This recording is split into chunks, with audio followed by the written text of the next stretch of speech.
It's on this new promotion, Dream, that K1 came up with. Former Pride guys.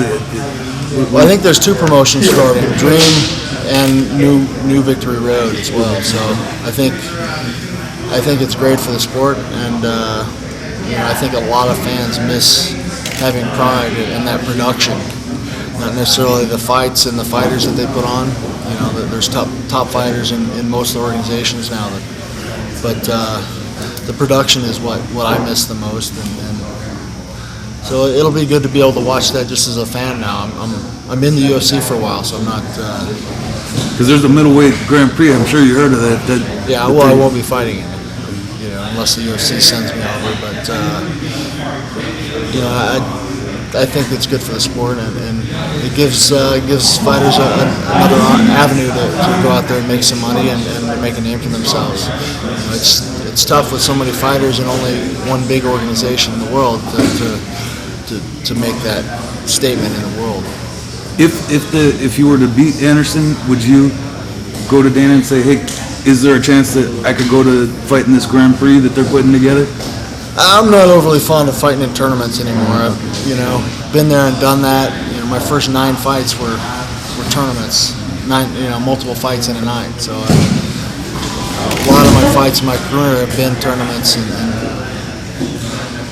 I'm not fond of those. I'd rather focus on one guy, and especially at the point of my career right now, it enables me to really focus on the one opponent. And when you fight multiple times in a night and not being able to be specific to an opponent when you're training, it's a greater chance of losing a fight that way. I've got a little bit more to lose than I did in the past, so we'll see. It's not necessarily about that. It's more about fighting twice in a night. I'm not fond of. Gotcha. How would you describe life in the UFC? You said you're going to be there for a while. It's been great. Yeah, it's been great. I've got no complaints whatsoever. Mm-hmm. They've been great to me, and I've always had a good relationship with Dana White as well in the past. So this is the first time having to do business with him and deal with him, and I've got no complaints and nothing bad to say. Okay. How badly do you want that belt from Anderson? Can you quantify that? Well, I'm training my ass off every day and away from home for 3 weeks, so I better come home with that belt, or it's my ass probably. But I had something else there. I lost it. The guys from France, the Snake. How has he helped you in your preparation for this? He's a pretty big guy. Right. He's longer, taller, and in my opinion, better Muay Thai fighter than Anderson Silva. So with that, he's definitely been great. It's pretty much the perfect guy to have here for me. Him and one of his top guys. They're both southpaw. They're both long, very good Muay Thai. So it's been good having them here. So your mindset going into the fight right now, are you thinking about it? Like you said, you need to give your mind a break at times, but when do you really start visualizing the whole fight and what you anticipate? Off and on, pretty much when you formulate your game plan, you kind of visualize things as little bits and pieces of the fight, and you don't really think about the whole 25 minutes straight, But I pretty much have formulated a game plan that I'll share with you after the fight. Okay. Hey, another thing too, Randy's getting sued by the UFC to keep him from cornering his fighters at the IFL event. Have you been told by anybody that you're not allowed to corner fighters in different promotions? What's the deal with that? No, but I don't know the language of Randy's contract either. That's his employment contract. It's not his fight contract. So I don't know what that states. But for you, I mean, you corner guys all the time, right? Yeah, it's ridiculous that they're trying to stop him from corner. I think it's a little bit more than just that. Using that his name, Couture, Extreme Couture, is on their team name when fighting another promotion. I think that's what they're concerned with, more than him being there as a coach. But we'll see. I don't know. I haven't really followed too much of that. So. But I'm just wondering because I've had my head in the hole for 3 weeks. Yeah. But I'm just saying, because you're going to be cornering fighters that aren't going to fight in UFC. Is that? It's never been an issue. I've never been told not to, or any problem with that. So. What Did you see that last UFC event though? Because it was just I tripping. was there, yeah. You were. I mean, Tyson Griffin's fighting, Randy's in his corner, and they cut him out of the shot completely. Like you never even saw that Randy That's was there. nothing new. They've always done that to guys, and you know, when BJ Penn had the title and left, they didn't even mention his name. Yeah. They talked about everything except for BJ Penn's name. So it's just implied that They've always done that, and I think it's slightly petty, but it's not my business to run. do you still feel like a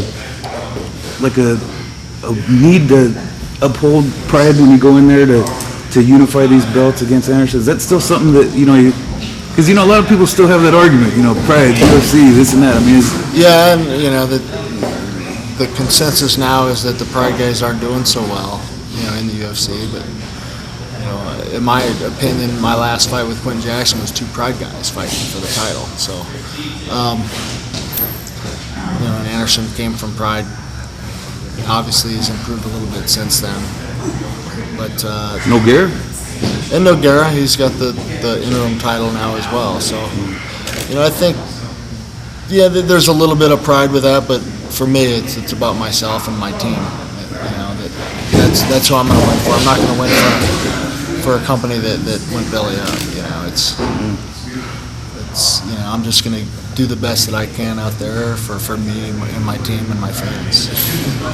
How about your Olympic background? What kind of an advantage does that present for you? I think it's always been a big advantage in